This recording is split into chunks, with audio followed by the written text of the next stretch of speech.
2026's latest horror release, The Backrooms, is currently making waves online around the world as it's open to $118 million opening weekend. This opening weekend is now the largest for A24, beating out Marty Supreme from last year. It's the biggest original horror film opening of all time. Kane Parsons, at 20 years old, is now the youngest director to top the U.S. box office, and this is now in the top 5 biggest horror movie openings ever, behind major IPs like It and The Conjuring. What this film is currently doing to the landscape of Hollywood and moviegoing is kind of insane. This, along with Obsession being two original horror movies on very low budgets, the Backrooms being 10 million and Obsession being only 750,000. These two movies are kind of tag teaming and dominating the box office and beating out a major juggernaut that is Star Wars with Mandalorian and Grogu. As Mandalorian came in third this weekend, and it's just insane to see this major blockbuster IP in Star Wars be beat out by these two low budget horror films by YouTubers that is kind of succeeding from word of mouth and just good marketing and just being good original films. With when this was first announced, I was a little shaky on it. I've never really been interested too much in the Backrooms lore on YouTube or anything like that. I never watched Kane Parsons' YouTube series on it. I've seen small clips here and there of some of the scenes and gameplay of the games, but other than that, I didn't think this was warranting a major release, but I'm glad it got one. You have two really well-respected and great actors here with Chiwetel Ejiofor and Renee Reinsve coming off her Oscar nomination last year for Sentimental Value. She'll probably get another one this year for Fjord when that comes out. But when this first trailer came out, it immediately hooked me. Even though the trailer, I don't even think it had any dialogue. I think it was just a scene of Renee Reinsve's childhood home in the movie, just slowly going down and getting messed up as he goes in the back rooms. But just the unknown of the back rooms and the eeriness you kind of feel kind of hooked me in. I was very excited for this movie to come out, especially after seeing Obsession. And that is arguably my favorite movie of the year so far. Either that or Project Hail Mary, but it's right there. And I would say that May 2026 might be one of the biggest horror movie months ever in my memory. With you have Hokum, then Obsession, and while it's not critically acclaimed as successful, Passenger did have a lot of hype around it opening weekend. It had a lot of people really liked the teaser trailer and a good jump scare. It didn't do as well as the other three, but it was still one of a very hype weekend for it. And then now with the Backrooms, I don't even remember the last time this many horror movies came out in a month and did this well, especially with Obsession in the Backrooms making so much money and becoming some of the most profitable films of all time. But this movie follows Clark, kind of down on his luck guy. He's a failed attempt of being an architect. Now he's running this discount furniture store that's not doing well at all. He got kicked out of his house by his wife, and they're going through a divorce. You kind of get some hints at why they were divorced due to his drinking, and maybe even some allegories or hints that he was abusive to her as well. And you find this out through his meetings with his shrink, played by Renee Reinsve, Mary. And you kind of get to see more of his backstory and where he's at and kind of understanding his psyche. And I think their chemistry works really well as this doctor-patient type chemistry. They have this little acting game she likes to speak of, going to the night where his wife kind of had enough and officially kicked him out because he came home drunk, breaking things, getting into arguments. And you kind of have this scene here where he snaps and gets really angry, starts screaming. And it's kind of a hint to who he really is. But it's just, the way I first took it, I was like, okay, it was just, he just got a little stressed about it, got a little upset. And I didn't really think too much of it compared to where we get at the end of the film, which I'll definitely get into because that's probably the most controversial part of the movie, I would say. But yeah, you kind of see he's sleeping in the discount furniture store. There's kind of power outages going on. His electric bill is skyrocketing, even though he doesn't have any lights on when the stores close. But you see when he's there, he's watching the TV. It goes out, and the lights start flickering. And he goes to investigate it, and you can kind of see through the crack in the wall this yellow glowing light, and this is how he stumbles upon the back rooms. Now, I think the scene where he enters the back rooms is very well done. I think Kane Parsons has some incredible shots in this movie, and the direction he has is pretty good for a debut. And especially since he's so young, I would like to see what he does next. I know he's hinted about a sequel to this movie. I would rather see like an anthology series of different characters stumbling in the back rooms and kind of how they navigate it, what they find, what their trauma monster ends up being.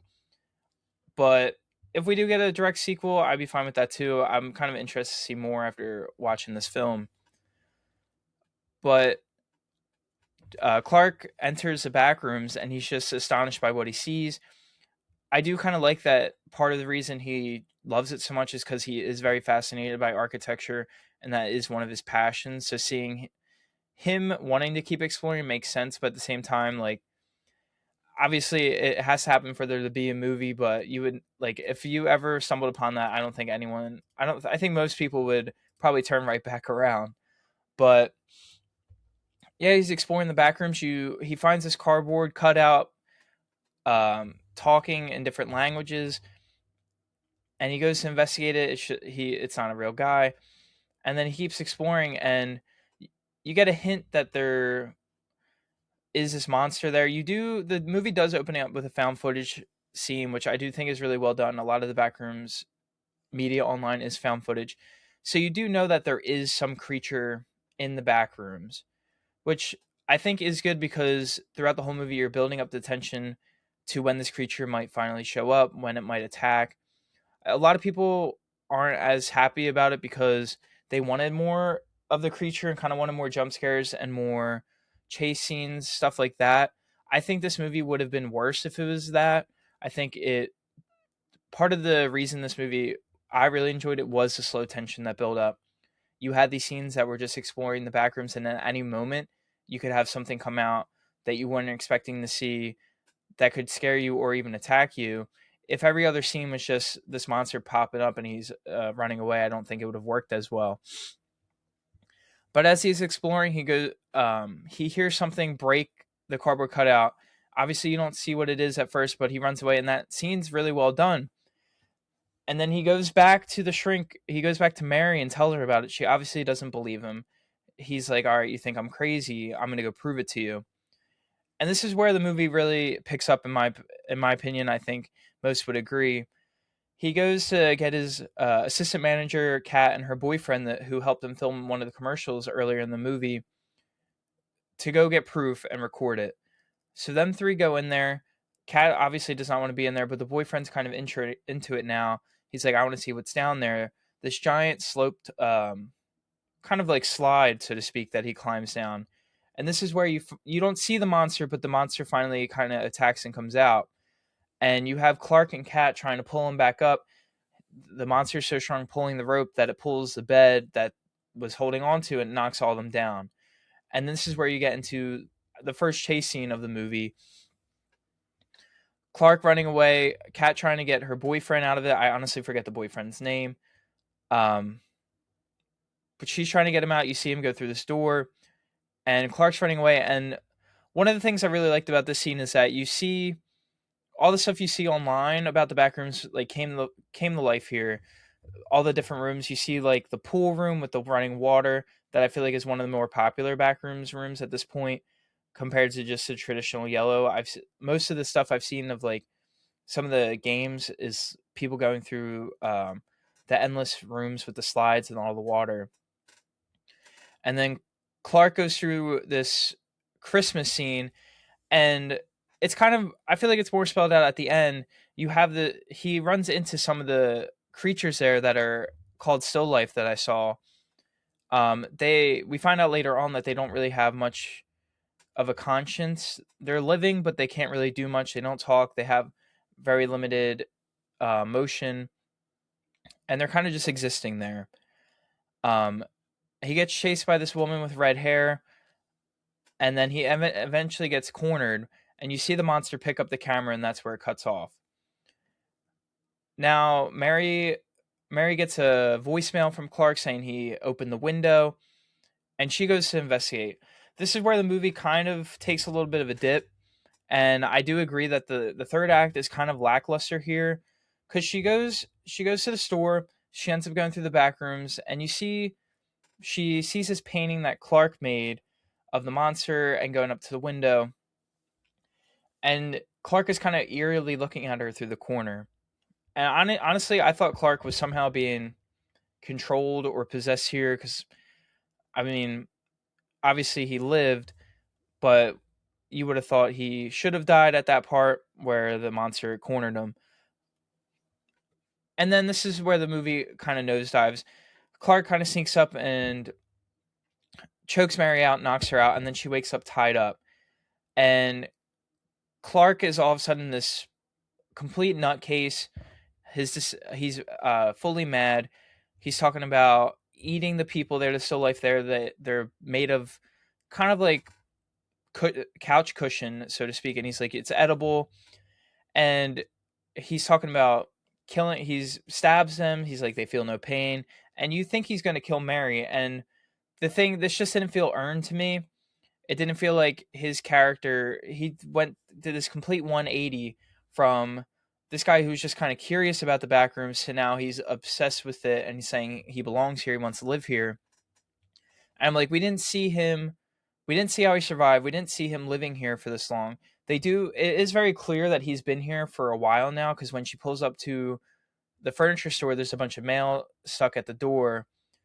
But without that mail scene, you don't it feels like this is like the next day. It doesn't feel like he's been here this long. And now all of a sudden he's a psychopath. He has Cat's head in the freezer, and he's just talking about he belongs here and everything. And to me, I was like, it didn't make sense. He wasn't this type, like I talked about earlier, he has a scene where he freaks out and screams at her, but that's all you got of him being this kind of character that could descend into madness. Um, but one of the still lifes there is this redheaded woman, and I do think it's supposed to be his wife. I don't know if it's confirmed or not. So if it is, then obviously I feel a little stupid saying that, but I do think it's supposed to be his wife. And there have been theories online that I thought were pretty good, that she kind of stands in the corner. She's not listening when he asks her to turn off the light. She's not listening to him. He's like, I have to do everything in this house. And then when Pirate Clark eventually comes out, she's the only one that starts sprinting away. Now, Clark does go into explanation of what he thinks the Backrooms is, and I think it's pretty accurate to what the movie shows. So when someone enters the Backrooms, it starts to mold itself after their memories, but everyone's memories kind of get distorted over time, so nothing is perfect in the Backrooms. So that's why he kind of has this kitchen here, his wife's there, all these people, the still life that are there are kind of more irrelevant people in his life that he's encountered once or twice, but doesn't really remember them, and they're just here existing because that's what the Backrooms was able to pick from his brain. I thought this was a pretty good explanation by Kane Parsons and his version of the Backrooms, and I think it kind of adds to the eeriness of it, that it adapts to. It's kind of like a parasite that adapts to its host. And now this is where we get to the scene of Pirate Clark the monster. A lot of people don't love the design of it. I didn't mind it that much. Yeah, it's a little goofy looking, and it is just Clark, but it does make sense that it's him in the pirate suit. That is his trauma, so to speak, his failed career. He hates working there. When he filmed the commercial earlier, he messed up, the chair broke, and he's pissed off. So the Backrooms has taken the worst part of his mind and what he's struggling with, and molds it into this imperfect monster. So I did think that made sense, and this monster ends up killing Clark eventually in the scene. Honestly, I thought it kind of killed Clark because he brought Mary back, and Mary was someone that opposed them and wanted them to change. I have seen other people say this is Clark finally accepting who he is, and the monster doesn't want that, which I think kind of works hand in hand. Um, but the monster ends up killing Clark, and then you get this full-on chase scene with him and Mary, which I do think was done very well. There is a lot of tension. It is unnerving. There were times where I thought Mary could have, moved a little quicker, but at the same time, that's just how horror movies are. The there's got to be some tension, character falling or taking too long. There's one part which she's climbing up these stairs, and obviously there's a long drop before, but I'm like, dude, just climb up the step. It's not that bad. Um, but she does end up kind of fighting the pirate Clark. She knocks him down, and then after that, I was like, I don't know why she didn't just try to double tap him there. But of the you see more of the imagery the Backrooms has created throughout this chase, like Kat's apartment with the door open that Clark remembers just being built in here, and Mary's going to all these different houses trying to find her way out, and they end up in Clark's store. And I thought this whole chase scene was very well done. And then Mary, throughout the whole movie, you see that she has some trauma based around her childhood with her mom. Um, Her mom got admitted to a psych ward, and this trauma kind of picked back up for her because she sees her childhood home being demolished, and they keep showing it throughout the whole movie. It's this piece of cement that she had with her handprint on it from when her and her mom did the handprints way back when they owned the house, and she ends up taking down the monster by smashing him in the head with it. He doesn't die, but she is able to get away, and she ends up getting taken out by the organization, blanking on the name for it, but she gets taken out by this organization, gets knocked out, and I do think this last 10 minutes of the movie didn't have to happen. Like, it's fine to get the expedition dump. You kind of get to see what happens to Mary after and kind of understand. It did make sense that the organization was at Clark's store, because you see earlier on Phil's character, who's kind of the head of the organization, sees Clark on the camera in the back rooms and then sees him with his pirate commercials. So they set up kind of camp in the back rooms location of the store to hopefully try to, I'd assume, find the monster. But she gets knocked out and she wakes up, and she's just getting questioned. It's very clear that she's probably never going to be let go. They do have the Pirate Clark monster, and they're running tests on him there. And her and Phil he asked her some questions trying to get more information. They say they were MRI manufacturer, and then they discovered the back rooms, and they've just been obsessed with it ever since, trying to get answers. And she's like, what's going to happen to me after this? And he's like, I can't tell you. I'm not qualified to do that. And after that, you kind of see her go silent. And then it cuts to her Backrooms clone of sitting in the same position. And she kind of has a distorted face, like the redheaded woman. And I don't think, I know, I've seen a lot of theories that when she gets captured and she's in there, she's not really out of the back rooms. They kind of have the space inside the back rooms. I do kind of like that. I don't think it would really make sense for the organization to do that and then question her there, but at the same time, it's kind of their base inside the back rooms. As I said, this movie ends with kind of open-ended for a sequel. I think if we got one, I don't think you need to continue Mary's story. Mary's arguably dead. I wouldn't mind seeing the anthology, or if you're going to follow this organization and their trials and tribulations through it, that would be fine too. But overall, I thought Backrooms was really well done. It's not in my like top 5 of the year, but it's up there. I think, like I said, this and Obsession dominating May is kind of insane, and we're really trending in a good direction for horror. There's still a couple horror movies to come out this year, but this year's been very well done overall. I think the 2020s decade has probably been the best decade for horror since the 80s, maybe the 70s, especially after the 2010s, and like the late 2000s, 2010s was very lackluster. You're kind of getting all the same of these cheap jump scare movies, but some of the best horror performances this decade has come in horror movies with, I think, Naomi Scott in Smile 2 and Indy Never Ready in Obsession. And I do think the two leads here do really well. I wouldn't say they're the best, but they're really good. I'm excited to see what Kane Parson does next. I hope we continue to see this trend of original movies making splashes at the box office and getting critically acclaimed. Hollywood desperately needs original content right now, original movies.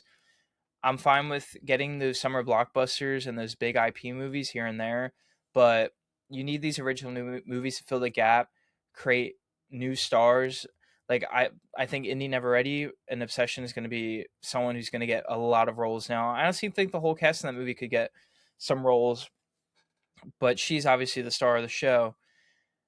And yet, seeing these young directors, these YouTubers, kind of dominate the box office. Markiplier earlier this year, not as much as Backrooms and Obsession, but Iron Lung made about 40 million on like a $3 million budget. Like you're kind of seeing this tilt in Hollywood, and they might start pulling these content creators or YouTubers, aspiring filmmakers to lead their projects.